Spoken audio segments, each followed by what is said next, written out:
পরাগ আর প্রাপ্তির মাঝে এর আগে কখনো এমন মান অভিমান চলেনি। যা কিছুই হোক না কেন তারা একে অপরের সাথে কথা না বলে থাকতো না। এই প্রথম পরাগ প্রাপ্তি থেকে এতটা দূরে। দুজন দুজনকে খুব ভালোবাসে, কিন্তু ছোট্ট একটা ভুলে দুজনের থেকে দুজন আজ কত দূরে। বিশ্বাস এমন একটা জিনিস, একবার ভালোবাসা থেকে হারিয়ে গেলে সেই ভালোবাসা বিষে পরিণত হয়। পরাগ আর প্রাপ্তি দুজনের ভালোবাসা আজ কষ্টে পরিণত হয়েছে। পরাগ সুইমিং পুলের কাছে বসে থাকে। আজ প্রাপ্তিকে খুব মিস করছে। প্রাপ্তিকে ছাড়া কিছুতেই ভালো থাকতে পারছে না পরাগ। যে কষ্টের জন্য পরাগ প্রাপ্তি থেকে দূরে চলে আসলো, সেই কষ্টই এখন তাকে ঘিরে রেখেছে। হঠাৎ কারো ডাকে পরাগের মাথাটা নিচু করে তাকিয়ে দেখে রিসোর্টের একজন কর্মচারী। কিছু বলবেন? স্যার, আপনি এখন রুমে চলে যান। এখন অনেক রাত হয়েছে, আমাদের রিসোর্টের গেট বন্ধ করে দিতে হবে। আমরা আরও আগে গেট বন্ধ করি, কিন্তু আপনি বাইরে, তাই আমরা আপনার জন্য অপেক্ষা করছিলাম। স্যার, বিষয়টা জানতে পারলে আমাদের অনেক সমস্যা হবে। ঠিক আছে, আমি রুমে চলে যাচ্ছি, আপনারা আপনাদের কাজ করুন। পরাগ নিজের রুমে চলে আসে। পরাগ বিছানায় শুয়ে থাকতে থাকতে কখন যে ঘুমিয়ে গেল সে নিজেও জানে না। সকালে সূর্যের আলো চোখে পড়তে ঘুম ভেঙে গেল পরাগের। ঘুম থেকে উঠে মোবাইলটা হাতে নিয়ে দেখে 9টা বাজে। পরাগ তাড়াতাড়ি উঠে ফ্রেশ হয়ে নেয়। সাদা শার্ট, ব্লু প্যান্ট। এত বিরহের মাঝেও পরাগকে আজ ভয়ঙ্কর সুন্দর লাগছে। আমি তো চিন্তা করছি, আজ না জানি কোন মাইয়া আমার ক্রাশের উপর ক্রাশ খায়। যদিও চোখে মুখে কিছুটা বিরহের চিহ্ন লেগে রয়েছে। পরাগ গাড়ি নিয়ে মহামায়া লেকের উদ্দেশ্যে রওনা দেয়। নিঝুম সকাল সকাল ঘুম থেকে উঠেই ঝিনুক দিয়ে একটা মালা গাঁথে। এটা সে পরাগকে উপহার দিবে।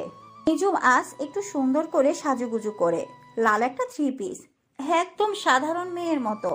চোখ ভর্তি কাজল, এক পায়ে পায়েল, 2 হাত ভর্তি কাচের চুড়ি। তারপর মালাটা নিয়ে মহামায়া লেকের পাশে চলে আসে, কিন্তু কোথাও সে পরাগকে দেখতে পায়নি। শহরের বাবু, তুমি কোথায়? শহরের বাবু, শহরের বাবু। মুহূর্তে মনটা খারাপ হয়ে গেল। লেকের পাশে একটা ছোট্ট পাথরের উপর বসে থাকে নিঝুম। কিছুক্ষণ পর পরাগ এসে দেখে নিঝুম একটা পাথরের উপর বসে আছে। নিঝুমকে দেখে পরাগ একটা হাসি দিয়ে তার পাশে আর একটা পাথরে বসে। পরাগকে দেখে নিঝুমের মুখেও হাসি ফুটে ওঠে। নিঝুম পরাগের দিকে হা করে তাকিয়ে থাকে। কয়েকবার মাথা থেকে পা পর্যন্ত দেখে নিল। কালো পরাগকে দেখেছিল, কিন্তু তখন একটু অন্যরকম লাগছিল। আজ অদ্ভুত রকম সুন্দর লাগছে। কালকে চেহারার একটা বিষণ্ণতা ছাপ ছিল, আজকে আর সেটা বোঝা যাচ্ছে না। নিঝুম আগে অনেক শহরের বাবু দেখেছে, কিন্তু পরাগের মতো এত সুন্দর হ্যান্ডসাম মাধুর্যের ছেলে দেখেনি। প্রথম দেখাতে নিঝুমের পরাগকে ভালো লেগেছিল, মনে মনে কিছুটা ভালোবেসে ফেলেছিল, কিন্তু আজ সত্যি সত্যি সে পরাগের প্রেমে পড়ে গেল। এবার শুধু মুখ ফুটে কথাটা বলা বাকি। নিঝুম চিন্তা করতে থাকে, পরাগ কি তার ভালোবাসা মেনে নেবে? সত্যি কি নিঝুমের মতো গরিব মেয়েকে পরাগ ভালোবাসবে? পরাগ কি অন্য কাউকে ভালোবাসে? হয়তো বাসে, হয়তো বাসে না। হয়তো এই নিঝুমের ভালোবাসার কোনো মূল্য নেই এই পৃথিবীতে, বা পরাগের কাছে। আবার থাকতেও পারে, কিন্তু সে ভালোবেসেছে। এটাই তার জীবনে প্রথম ভালোবাসা। পরাগ তাকে মেনে নেয় আর না নেয়, নিঝুম তো আর ভালোবাসা অস্বীকার করতে পারবে না। সে কি ভুল কিছু করলো পরাগকে ভালোবেসে, নাকি সে ঠিক মানুষটাকেই মন দিল? হাজারটা প্রশ্ন উকিঝুঁকি দিচ্ছে মনে। প্রশ্ন আছে, কিন্তু উত্তর এখনো জানা নেই। একদিন কথা বলে নিঝুম বুঝতে পারলো পরাগ ছেলে হিসাবে নিতান্তই ভালো। তার মধ্যে অদ্ভুত ক্ষমতা আছে, খুব সহজে মানুষতে বিলীন হওয়ার ক্ষমতা, আপন করে নেওয়ার ক্ষমতা, বন্ধুত্ব করার ক্ষমতা। নিঝুম কিছুক্ষণের জন্য হারিয়ে যায় কল্পনার রাজ্যে। পরাগ খেয়াল করলো নিঝুম চুপ করে কিছু একটা বিষয় নিয়ে চিন্তা করছে। কি চিন্তা করছো তখন থেকে? কিছু বলছো না যে? কিছু না। শহরের বাবু, তুমি এত দেরি করে এসেছো কেন? আমি তো মনে করলাম তুমি আজ আর আসবে না। তোমার কেন মনে হলো যে আমি আজ আসবো না? আমি সেই কখন থেকে এসে বসে আছি, তুমি আসছো না, তাই মনে হলো তুমি আসবে না। হয়তো নিজের বাসায় চলে গেছো। যখন বাসায় যাব তোমাকে অবশ্যই বলে যাব। আর আমি তো গতকাল বলে গেলাম আমি আসবো আজ, আর আমি কথার খেলাপ করি না। কিন্তু আমি তোমাকে না দেখতে পেয়ে ভাবলাম হয়তো নিজেদের শহরে চলে গেছো। এত দেরি হওয়ার তো কথা ছিল না। হ্যাঁ, ঘুম থেকে একটু লেট হলো তাই। নিঝুম, এই পোশাকে কিন্তু আজ তোমাকে খুব সুন্দর লাগছে। সত্যি নাকি আমাকে খুশি করার জন্য বলছো? সত্যি আর কাউকে খুশি করার জন্য মিথ্যা কথা বলার মতো ছেলে আমি না। তোমাকে সত্যি অসাধারণ লাগছে। শহরের বাবু, এইটা তোমার জন্য। খুব সুন্দর। এটা তুমি বানিয়েছো? হ্যাঁ, এটা তোমার জন্য বানালাম। পছন্দ হয়েছে? হ্যাঁ, খুব সুন্দর। তোমার এই উপহার আমি যত্ন করে রাখবো। এটা দেখলেই তোমার কথা মনে হবে। আমাকে 2-1 দিনের মধ্যে ঢাকায় ফিরে যেতে হবে। কাজের খুব ক্ষতি হচ্ছে। এখানে আসছি বেশ কিছুদিন হলো। পরাগ চলে যাওয়ার কথা শুনে নিজুমের মনটা খারাপ হয়ে গেল। পরাগ পাহাড়ি রাস্তা ধরে হাঁটতে লাগলো আর নিজুমের সাথে কথা বলতে লাগলো। নিজুমও চুপচাপ পরাগের সাথে সাথে হাঁটতে লাগলো। পরাগ নিজুমকে নিয়ে চলে এলো নিজের গাড়ির কাছে। পরাগ গাড়িতে উঠে বসলো, কিন্তু নিজুম চুপচাপ দাঁড়িয়ে রইল। কি হলো, গাড়িতে ওঠো। এই গাড়িটা তোমার? কেন? বাবু, তোমরা তো অনেক বড়লোক, নিজেদের গাড়িতে চলাফেরা করো। আমাদের তো সুন্দর একটা বাসাও নেই। এত সুন্দর গাড়ি তো অনেক দূরে। টাকা দিয়ে কখনো মানুষের পরীক্ষা করা হয় না। টাকা থাকলে কাউকে বড়লোক বলে না, মনটাই আসল। এবার গাড়িতে ওঠো। গাড়িতে এখন আমরা কোথায় যাব? গাড়িতে ওঠো। এখন আমরা যাব ভাটিয়ারি লেক দেখতে। নিজুম গাড়িতে উঠে বসে। পরাগ আর নিজুম গাড়িতে গল্প করতে করতে চলে আসে ভাটিয়ালি লেকের পাশে। দিশার ডাকে সকালে প্রাপ্তির ঘুম ভাঙে। ঘুম থেকে উঠে দেখে 11টা বাজে। হাই আল্লাহ, আমি এত সময় পর্যন্ত কেমনে ঘুমালাম? তুই আমাকে আরো আগে ডাক দিলি না কেন? সকাল 7টা থেকে ডাকছি, তুই তো উঠছিস না, তাই মনে করলাম হয়তো তোর শরীর খারাপ, তাই আর ডাকিনি। এখন কেমন লাগছে তোর শরীর? ভালো। তাহলে এখন উঠে ফ্রেশ হয়ে চল, কিছু খাবি। রাতে তো কিছুই খেতে পারলি না, এখন চল, নয়তো আবার শরীর খারাপ করবে। প্রাপ্তি বিছানা থেকে উঠতে গিয়ে একটু থেমে গেল। কিছু হয়েছে? না, মাথাটা কেমন একটু ভারী ভারী লাগছে, হয়তো অনেকক্ষণ পর্যন্ত ঘুমিয়েছি তাই। প্রাপ্তি ওয়াশরুমে ঢুকে ফ্রেশ হয়ে আসে। দিশা প্রাপ্তিকে নিয়ে নিচে চলে আসে। প্রাপ্তিকে দেখে শাশুড়ি এগিয়ে আসে। শরীর ভালো আছে এখন? হ্যাঁ মামুনি, এখন ভালো আছে। এখন চল, খেয়ে নিবি। আজ সব তোর পছন্দের খাবার তৈরি করেছি। প্রাপ্তি খাবার টেবিলে এসে বসে। সবগুলো খাবার তার খুব পছন্দের আর দেখতেও খুব সুন্দর। মনে হচ্ছে আজ সব খেয়ে ফেলবে, কিন্তু 2 লোকমা খেতেই সব পেট থেকে বের হয়ে আসতে চাইছে। তাই সে চুপটি করে বসে রইল। কি হলো, খাচ্ছিস না কেন? আর খাবো না মামুনি, আমার পেট ভরে গেছে। রান্না নিশ্চয়ই ভালো হয়নি, তাই খেতে পারছিস না। না মামুনি, সত্যি রান্নাটা অনেক ভালো হয়েছে, কিন্তু আমার তো পেট ভরা ভরা লাগছে। দেখ তো এই কয়দিনে শরীরের কি হাল করেছিস। পরাগ এসে এমন দেখলে আমাকে অনেক বকা দিবে। তুই কি এই বয়সে আমাকে ছেলের বকা শোনাবি? পরাগের কথা শুনতেই প্রাপ্তির মনের আকাশে মেঘ জমলো। কতদিন ধরে পরাগকে দেখে না সে। পরাগের কণ্ঠটাও শুনতে পায়নি। পরাগ কেমন করে তার সাথে এমনটা করতে পারলো?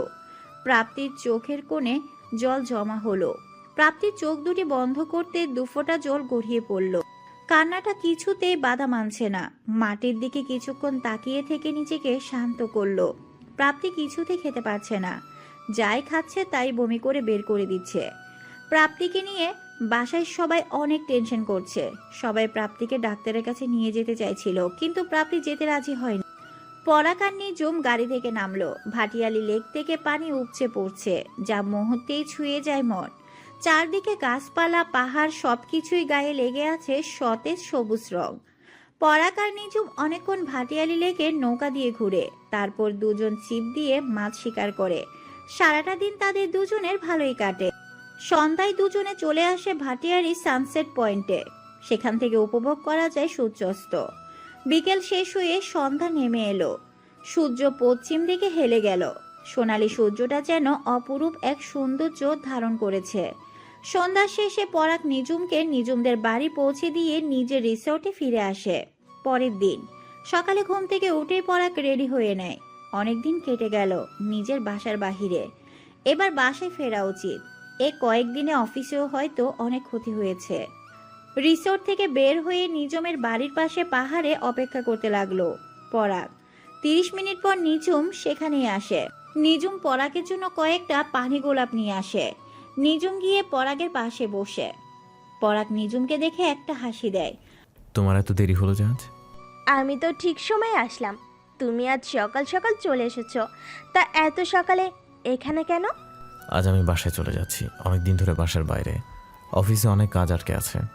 আজকেই চলে যাবে তুমি? আজকেই যেতে হবে। অফিস থেকে কল আসতেছে, তোমার জন্য এতক্ষণ ধরে অপেক্ষা করছিলাম। পরাগের যাওয়ার কথা শুনে নিঝুমের বুকের ব্যথা অনুভব করতে লাগলো। দুজন কিছুক্ষণ চুপচাপ বসেছিল। নিঝুম নীরবতা ভেঙে বলল, শহরের বাবু, তোমাকে একটা কথা বলার ছিল। বলো, কি বলতে চাও? তোমাকে যেদিন প্রথম দেখেছিলাম সেদিনই তোমাকে আমার ভালো লেগেছিল। মনে মনে তোমাকে ভালোবেসে ফেলেছিলাম। নিঝুমের কথা শুনে পরাগ থ হয়ে যায়। সে ভাবতেও পারেনি নিঝুম তাকে কখনো এমন কথা বলবে। নিঝুমকে কিছু বলার মতো ভাষা হারিয়ে ফেলে পরাগ। পরাগ কিছুক্ষণ নিঝুমের মুখের দিকে তাকিয়ে থাকে। আমি জানি শহরের বাবু, তোমরা অনেক বড় লোক, কিন্তু আমি আজ কথাটা না বললে তোমাকে হয়তো আর কোনোদিনও বলা হবে না। আমার জীবনে তুমি প্রথম ভালোবাসা। আমি তোমাকে সত্যি অনেক ভালোবেসে ফেলেছি। পরাগ বাসা থেকে উঠে নীরবে কিছুক্ষণ গাড়িতে হেলান দিয়ে দাঁড়িয়ে রইল। নিঝুমও পরাগের পাশে এসে দাঁড়ালো। শহরের বাবু, আমি কি কিছু ভুল করেছি? পরাগ নিঝুমের সামনে গিয়ে দাঁড়ায়। সরি নিঝুম, তোমার ভালোবাসার মূল্য আমি দিতে পারলাম না। কেন শহরের বাবু? আমরা তোমাদের মতো এত বড়লোক না, এই কারণে? পরাগ আকাশের দিকে মুখ তুলে মাথা নাড়িয়ে না বলল। তাহলে আমার ভালোবাসা কেন মূল্য পাবে না? আমি বিবাহিত। পরাগের কথা শুনে নিঝুম অবাক হয়ে গেল। নিঝুমের খুবই কষ্ট লাগলো পরাগের কথাটা শুনে, কিন্তু নিজেকে সান্ত্বনা দিয়ে পরাগের দিকে জিজ্ঞাসু দৃষ্টিতে তাকায়। বিবাহিত? সেদিন তো শুধু মা, বাবা, বোনের কথা বলেছিলে, বউয়ের কথা তো কিছু বলনি। হ্যাঁ, আসলে সেদিন আমি তোমাকে কিছু জানাইনি। আমার আর আমার স্ত্রীর প্রাপ্তির বিয়ে আগেই রিলেশন ছিল, দুজনে প্রেম করে বিয়ে করেছি। পরাগ নিঝুমকে সব ঘটনা খুলে বলে। নিঝুম পরাগের কথা শুনে কি বলবে বুঝতে পারল না। কার ভুল, কে ঠিক, এটা জানা নেই নিঝুমের। তবে নিঝুম খুব ভালো করেই বুঝতে পারলো পরাগ প্রাপ্তিকে খুব ভালোবাসে। প্রাপ্তিকে ছাড়া পরাগ ভালো থাকতে পারবে না। নিজের ভালোবাসার জন্য এতটা স্বার্থপর হতে পারবে না। নিজের ভালোবাসা বুকে কবর দিল নিঝুম। তুমি বাসায় ফিরে যাও, দোয়া করি তোমরা সব সময় একসাথে থাকো আর দুজন দুজনের পাশে থাকো, সব ঠিক হয়ে যাবে। পরাগ নিঝুমের কাছ থেকে বিদায় নিয়ে চলে আসে। পরাগের যাওয়ার প্রাণে তাকিয়ে থাকে নিঝুম। চোখ দিয়ে ঝরঝর করে পানি পড়তে থাকে। মনে হচ্ছে কেউ তার কলিজাটা ছিঁড়ে নিয়ে যাচ্ছে। নিঝুম গোলাপটা হাতে নিয়ে হাঁটু ভেঙে মাটিতে বসে কান্না করতে থাকে। ভালোবাসা রঙের, কারো জীবনের আলো, কারো জীবনে দুঃখ। মাঝে মাঝে এমন হয় যে জীবনে কখনো প্রিয় মানুষটি ভালোবাসার স্পর্শ পাওয়ার ভাগ্য হয় না।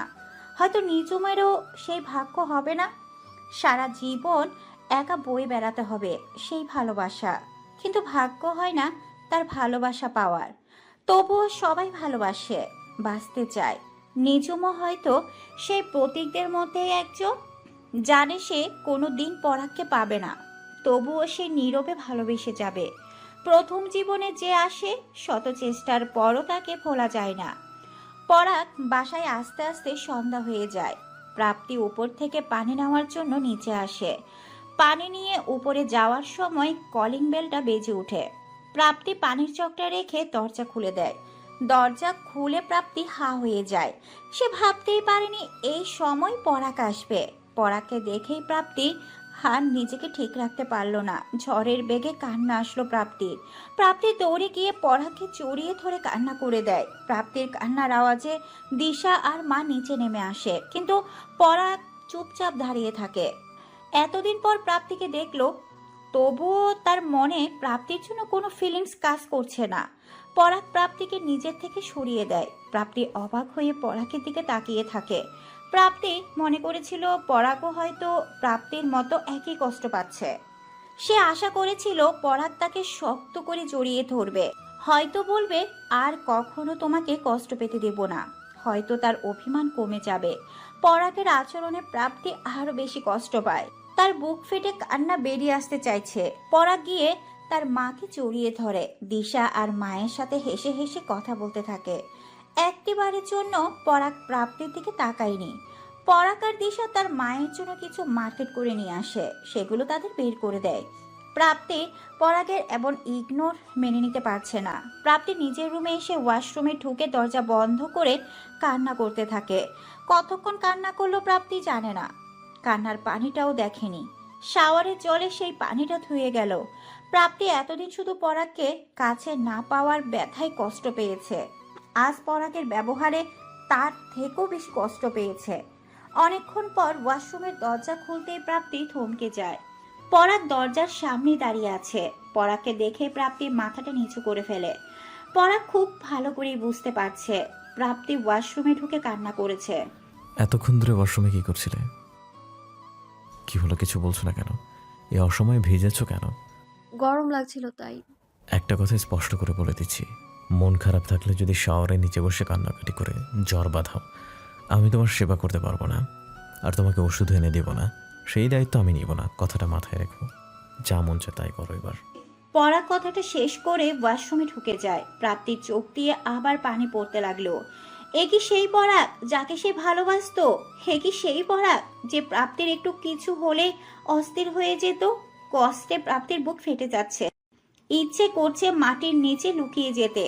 পরাগ প্রাপ্তির অনেক কেয়ার করত, সব সময় নিজের মধ্যে আগলে রাখতো। আজ সামান্য একটু কারণে এতটা পরিবর্তন মেনে নিতে পারছে না প্রাপ্তি। আসলে কি এটাই ভালোবাসা, নাকি এই নিয়ম শুধু প্রাপ্তির জন্য তৈরি করা হয়েছে? নাকি সব ছেলেরাই ভালোবাসার সময় এত কথা বলে আর বিয়ের পর পরিবর্তন হয়ে যায়? হয়তোবা প্রাপ্তির কপালে ভালোবাসার সুখটা বেশি দিন থাকে না, এটাই হয়তো নিয়তি। পরাগ ফ্রেশ হয়ে রুমে এসে একটিবারের জন্য প্রাপ্তির সাথে কথা বলেনি, এমনকি একটা বারও তাকায়নি। প্রাপ্তি পরাগকে অনেকবার বোঝানোর চেষ্টা করলেও পরাগ প্রাপ্তির একটা কথাও শুনতে রাজি নয়। তুমি যদি এভাবে আমাকে ডিস্টার্ব করতে থাকো তাহলে আমি এই রুম থেকে চলে যাব। এই রুমে আর আসবো না। আশা করি এটা তোমার জন্য ভালো হবে না। কথাটা শেষ করেই পরাগ রুম থেকে বের হয়ে যায়। রাতে ডিনারের সময় প্রাপ্তিকে অনেক বলার পরও খেতে আসেনি। দিশা প্রাপ্তিকে ডাকতে গেলে বলে খিদে নেই। প্রাপ্তি বিছানায় শুতে ঘুমিয়ে পড়ে। পরাগ ডিনার শেষ করে সবার সাথে আড্ডা দিয়ে একটু দেরি করে রুমে আসে। রুমে এসে দেখে প্রাপ্তি ঘুমিয়ে পড়েছে।